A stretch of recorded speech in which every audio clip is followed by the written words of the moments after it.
यहाँ से आपको वो शिक्षा मिलेगी जो स्कूल में नहीं मिला, जो माता पिता ने नहीं सिखाया, जो समाज ने भी नहीं सिखाया। इस मंच से संस्कारों की गंगा बहती है। यहाँ पे संस्कार सिखाए जाते हैं। हमारे जीवन में कई संस्कार हैं। ऐसे तो 16 संस्कार माने जाते हैं, लेकिन प्रमुख बताता हूँ कि जन्म संस्कार, उपनयन संस्कार, विवाह संस्कार, अंतिम संस्कार, मान लीजिए ये 4 मुख्यतः हैं, और भी संस्कार हैं। तो इस मंच से आपको जो मिलेगा संस्कार ही मिलेगा। कैसा संस्कार? मैंने बता दिया, जो स्कूल, विद्यालय, कॉलेज कहीं नहीं मिला, वो संस्कार। चलिए कथा में हम आगे बढ़ते हैं और आज हम सभी श्रवण करते हैं, तीज व्रत के बारे में जानते हैं कि हमारे यहाँ की स्त्रियाँ खासकर इस व्रत को बिहार, झारखंड, उड़ीसा, पश्चिम बंगाल, उत्तर प्रदेश यानी पूर्वांचल के क्षेत्रों में इसे ज़्यादा किया जाता है। भारत में कुछ और व्रत नामी है, जैसे करवा चौथ है। तो उन राज्यों में जो उत्तर के राज्य हैं उधर ज़्यादा किया जाता है। तो तीज व्रत जो किया जाता है, इसकी प्रथा कहाँ से शुरू हुई? सबसे पहले तीज व्रत को किसने किया? आज हम यही जानने वाले हैं, क्योंकि मैं हर कथा में बताता हूँ कि जिस व्रत को करें, जिस त्यौहार को आप श्रद्धा से करें, विश्वास से करें, उसके बारे में अवश्य जानें कि भाई हम जिस व्रत को कर रहे हैं इससे क्या फल प्राप्त होता है, क्यों किया जाता है। तो मैं आपको बता दूं कि हमारे यहाँ स्त्रियां जो ये तीज व्रत करती हैं, अपने पति की लंबी आयु के लिए करती हैं। पति के अच्छे स्वास्थ्य की कामना करते हुए ये व्रत करती हैं। और इस व्रत को करने से सतीत्व की प्राप्ति होती है। अब बात जब सतीत्व की है तो आपको कुछ ऐसी पवित्र सतियों का नाम भी जानना होगा जिनके नाम मात्र लेने से जीवन धन्य हो जाता है। अगर तीज व्रत को करती हैं तो उन स्त्रियों के नाम भी जानिए जिन्होंने सतीत्व का पालन किया, जिनका नाम अमर रहेगा। ऐसी नारियां हैं। सबसे पहले बात करूंगा सती अनसुईया की। सती कौन बनता है? सती किसे कहते हैं?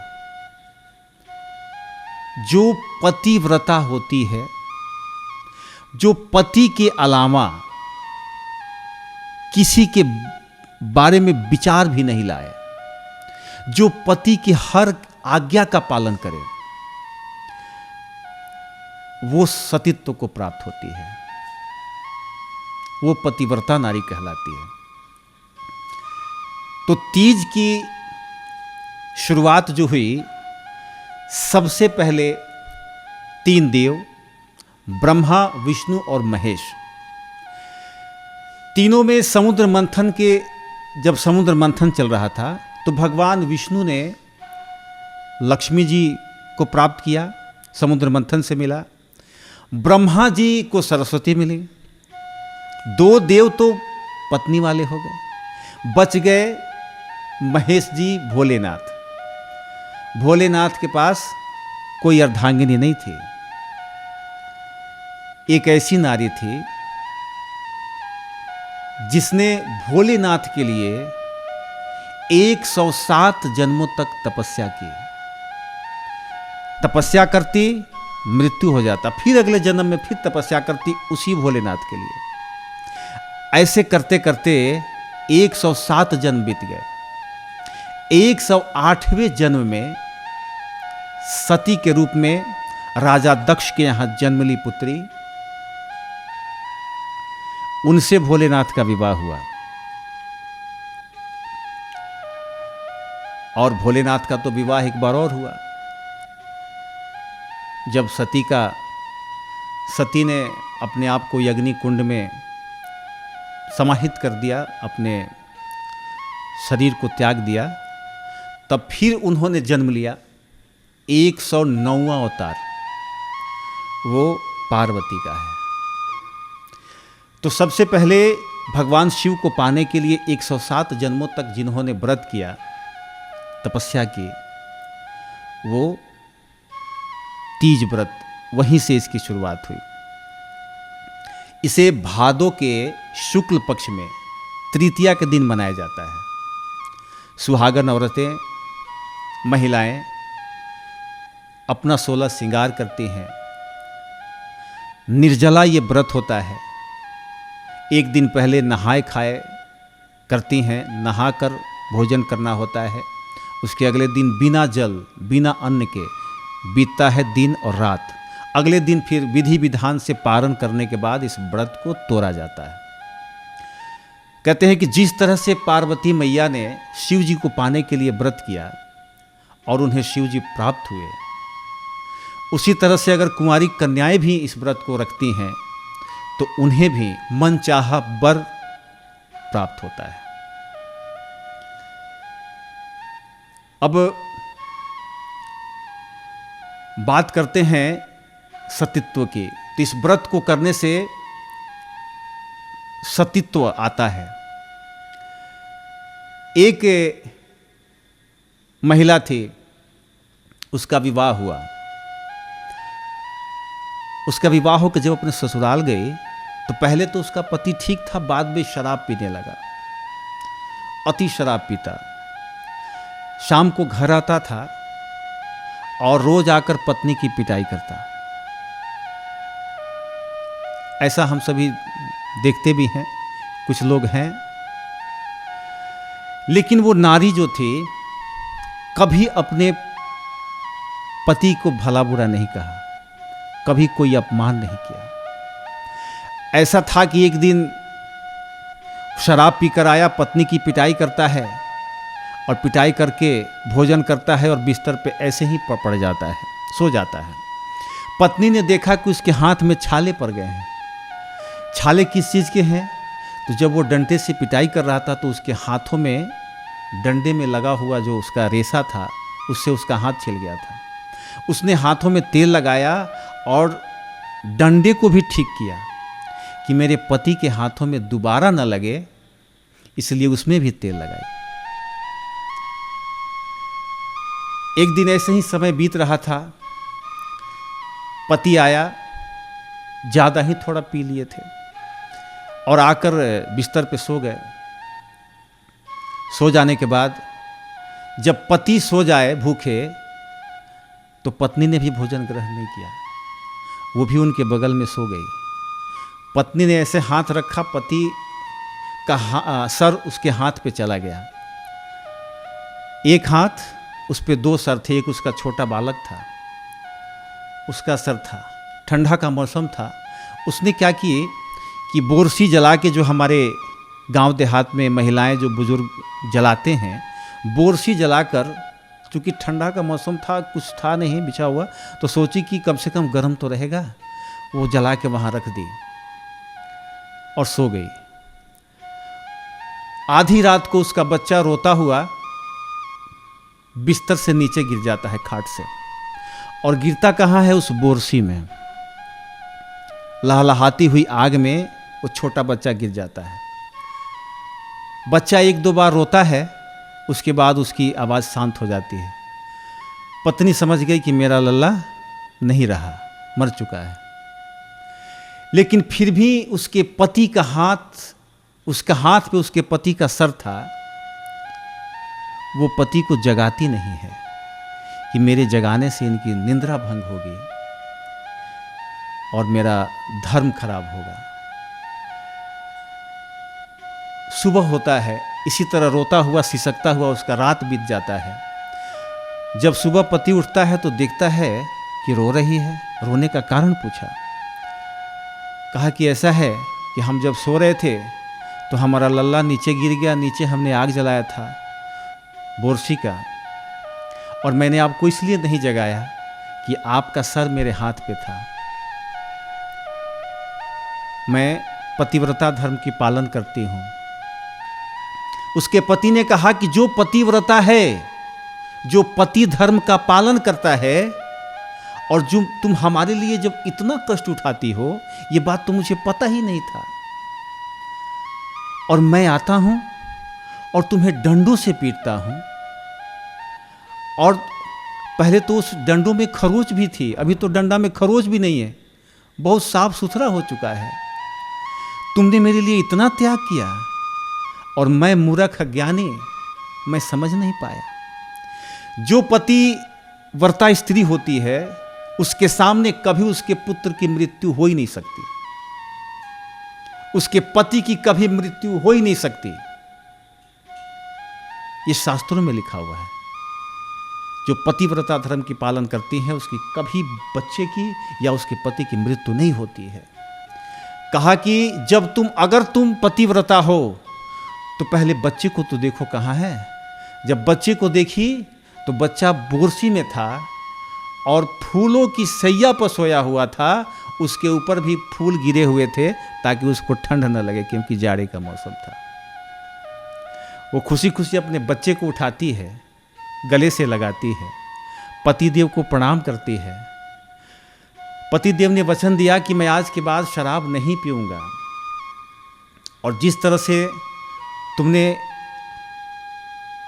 पत्नी धर्म का पालन किया, अब आज से मैं भी पति धर्म का पालन करके दिखाऊंगा। तो स्त्री अगर अच्छी हो तो अपने पति को भी उस ओर मोड़ लेती है जहां वो ले जाना चाहती है। लेकिन वहीं अगर विरोध करती तो क्या होता? अलगाव होता, विवाद होता, एक घर दो हो जाते। आजकल की स्त्रियां कैसी हैं? थोड़ा सा भी दुख होता है, मम्मी यहां तो कुछ भी नहीं है, शादी से पहले तो बड़े बड़े वादे किए थे, अभी तो कुछ भी नहीं। तो उनका दिल टूट जाता है। कुछ औरतों को जब मन मुताबिक घर नहीं मिलता, पहले तो 7 रंग के सपने पाले होती हैं। पता है कष्ट का क्या कारण होता है? इच्छाएं। इच्छाओं का बढ़ जाना वही कष्ट का कारण होता है। जब आप जान गए कि हमारी इस घर में शादी हो चुकी है, अब इसी में जीना है, यही रह के मरना है, तो चाहे तुम कुछ भी करो, कितनी भी झगड़े कर लो, कितनी भी मुंह फुला लो, कुछ भी कर लो, कुछ होना जाना नहीं है। एक नई कन्या की शादी होकर आती है घर में। घर में जब आती है तो पति भी उसके मन योग नहीं मिलता है, पढ़ा लिखा कम था, मतलब यूं समझो कि था ही नहीं, लड़की बीए पास थी। तो कहीं कहीं जब ऐसा परिवार मिल जाता है जिससे समझाना मुश्किल हो जाता है, वो जिंदगी कष्टमय हो जाती है। तो हमेशा झल्लाए रहती थी। एक दिन अपना जो नैहर से बक्सा मिला था, बक्सा खोल रही थी, उसमें से ठंडा तेल निकला, और ठंडा तेल जब निकला तो एक छोटा देवर था, उसने पूछा कि भौजी ये क्या है? भाभी बोली कि ये तेल है झल्ला के। बोली खाने वाला नहीं है? तो बोली कि झल्लाई तो पहले से थी। हाँ खाने ही वाला है, लो खा लो। उसको ऐसे ढक्कन करके हाथ पे दे देती है। बच्चा अबोध होता है, उसको चाट लेता है ठंडे तेल को। अब वो डांट देती है कस के, कैसा मूर्ख आदमी है, तेल चाट गया, तेल चाट गया, भागो जल्दी यहां से, निकल जाओ घर में से। उस नन्हे से देवर को भगा दी। बेचारा जाके बाहर रोने लगा। उसका बड़ा भाई जो उसका पति था, वो पूछा कि क्यों रो रहा है? तो भौजी ने डांट दिया। डांट दी? वो आके पूछता है क्या तुम्हारे घर में ऐसे ही संस्कार मिलते हैं? तुम नई नई शादी करके आई हो, अपने कितना प्यारा देवर है, इसको डांट रही हो। तो बोली कि डांटेंगे नहीं तो क्या इसको गोर पूजेंगे? पूछिए ना क्या किया है। ठंडा तेल दिए हैं हाथ पे तो चाट गया है। तू कहा कि अरे पागल है क्या तू, तेल चाटा जाता है? अरे उसको रोटियां पर लेके खा जाते। बेवकूफ, भारी गलती किया इसने। अब वो और झल्ला गई कि अब कर्म फूटे तो अब कहां जाऊं। एक तो वो खा गया, ये कह रहा था कि रोटी में लेके खा जाता तो उससे अच्छा था। तब तक उधर से माता जी आ गई। वो बोली कि अरे तुम लोग काहे लड़ रहे हो भाई, अभी 4 दिन विवाह के नहीं हुए, घर में रोज किचकिच हो रहा है। तो बोले कि माँ देखिए ना, इसके हाथ पर तेल दिया, ये चाट गया। फिर ये उसके तरफ से आया तो बोला कि चाटा का है, उसको रोटी पे खा जाते हैं। तो बोला कि ये दोनों, माँ बोली कि दोनों पागल है। वो तेलवा को अगर दे देता तो कम से कम दाल छेवक के डाल देते तो सब लोग खा लेता। हे भगवान, जब ऐसा परिवार मिल जाए जिसको समझाना मुश्किल हो, वो कठिन वक्त होता है, वो दौर जो होता है उसको मुश्किल हो जाता है उस घर में जीना। तो हालांकि 100 में ऐसा एक होता है, हजारों में एक ऐसा होता है, लेकिन आजकल जो मन बढ़ गया है ना, इसको संतुलित करने की ज़रूरत है, इसको संभाल के रखने की ज़रूरत है एक अच्छा जीवन जीने के लिए। हो सकता है कि आज उस घर में कमी है, कल अच्छा हो जाएगा। लेकिन आजकल समाचार भी जो सुनते हैं तो सुन के दिल दहल उठता है। अभी हाल फिलहाल में कितनी समाचार आई हैं, हनीमून पे गए, पति को गायब कर दिया। अरे भैया, जब शादी नहीं करना था, पसंद नहीं था, तो पहले बोल देना था ना। शादी करके किसी का वध कर देना, ये तो बड़ा पाप है। क्या हो गया है इस समाज को, मैं तो ये सोच रहा हूं।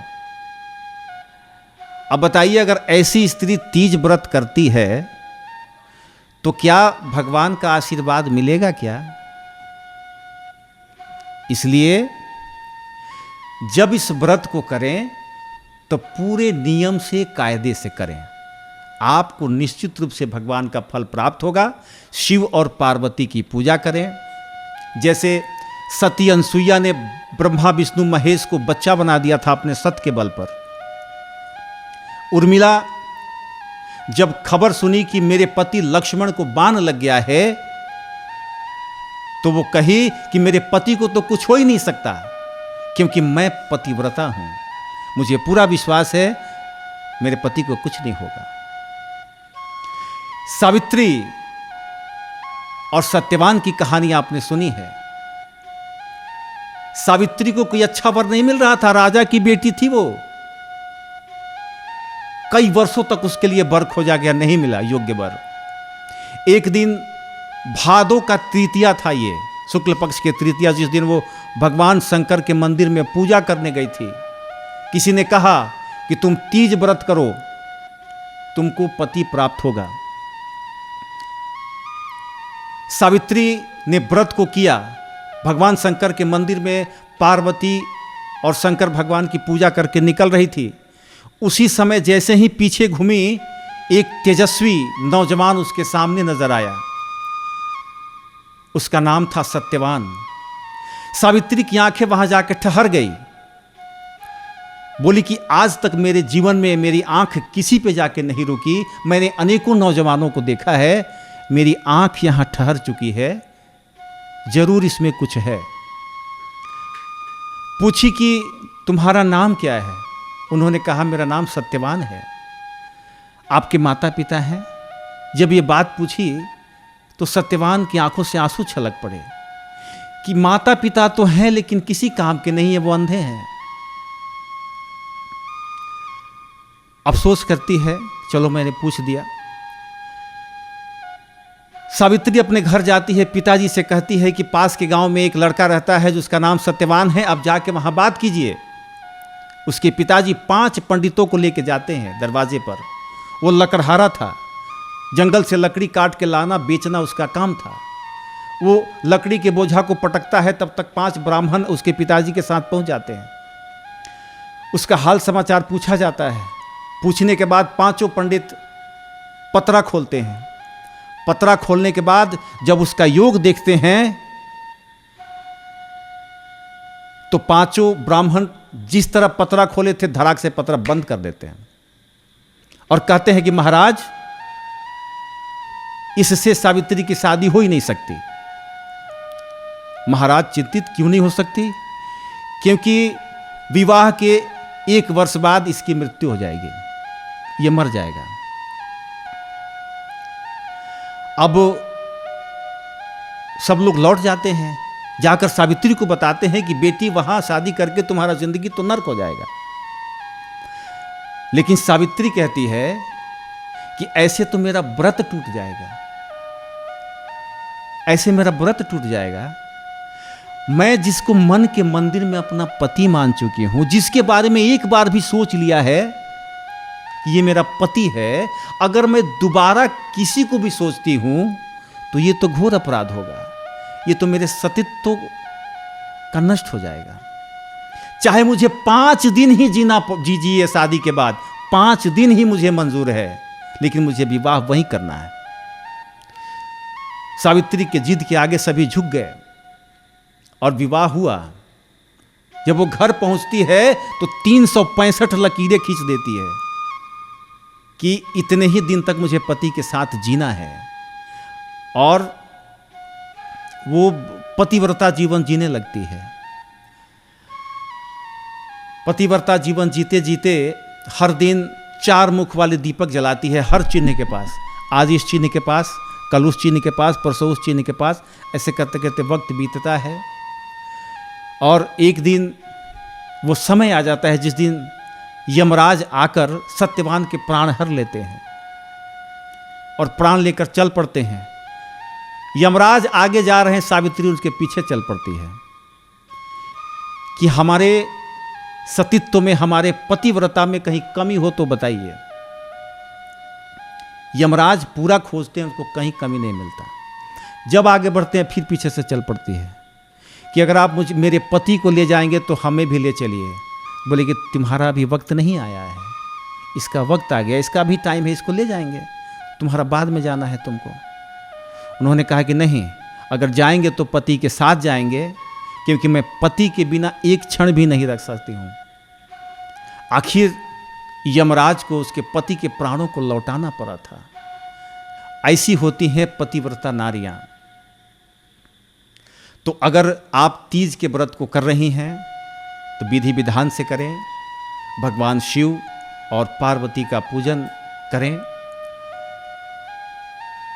पूजा, अगले दिन पूजा के पश्चात प्रसाद ग्रहण करें, पारण करें। और आज के ज़माने को ध्यान में रखते हुए, इस ज़माने में ज़िंदगी को जीना थोड़ा कठिन तो है, लेकिन अगर आप तीज का व्रत रखती हैं तो बिल्कुल उसका पालन कीजिए।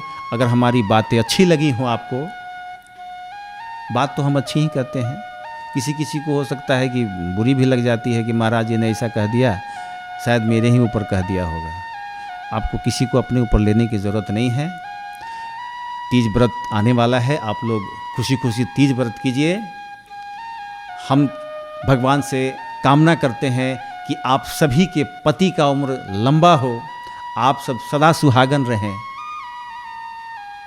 तीज व्रत की ढेर सारी शुभकामनाओं के साथ हम आपसे विदा लेना चाहते हैं, लेकिन इसके पहले बता दें कि भारत एक ऐसा देश है, सिर्फ यहीं पे भारत में ही एक महिला अपने पति के लिए व्रत रखती है। भारत ही ऐसा देश है जहां एक बहन अपने भाई को राखी बांधती है। भारत ही ऐसा देश है जो एक मां अपने बेटे के लिए व्रत करती है। तो बताइए, मेरा देश महान है कि नहीं? इसीलिए तो कहते हैं मेरा भारत महान। कहते हैं कि एक पर्यटक आया, पूरे विश्व को घुमा, भारत में भी आया और जाके कहा, कैसे कहा, एक सुर में आपको बता रहा हूं कि रूस, जापान, फ्रांस की तौबा इंडोनेशिया की बड़ा निक लागे इंडिया, की बड़ा निक लागे इंडिया। मांगे से नूरा लीलरा ललकी बिंदिया, की बड़ा निक लागे इंडिया। कि माई भूखेली बेटा खातिए तवार हो, भाई बहन के बन्हल धागा में प्यार हो, भाषा अनेक बाकी, अरे राष्ट्र भाषा हिंदिया की बड़ा निक लागे इंडिया। मांगे से नुराली लरा ललकी बिंदिया की बड़ा निक लागे इंडिया। ये भारत हमारा देश महान था, महान है और महान रहेगा। हमारे भारत की यशस्वी नारियां हमेशा से इस राष्ट्र निर्माण में अपना सहयोग करते आई हैं और मैं फिर से अपने नारियों पे गर्व करते हुए एक बार फिर से तीज व्रत की आप सभी को ढेर सारी शुभकामनाएं। बोलिए शंकर भगवान की, पार्वती मैया की, हर हर महादेव।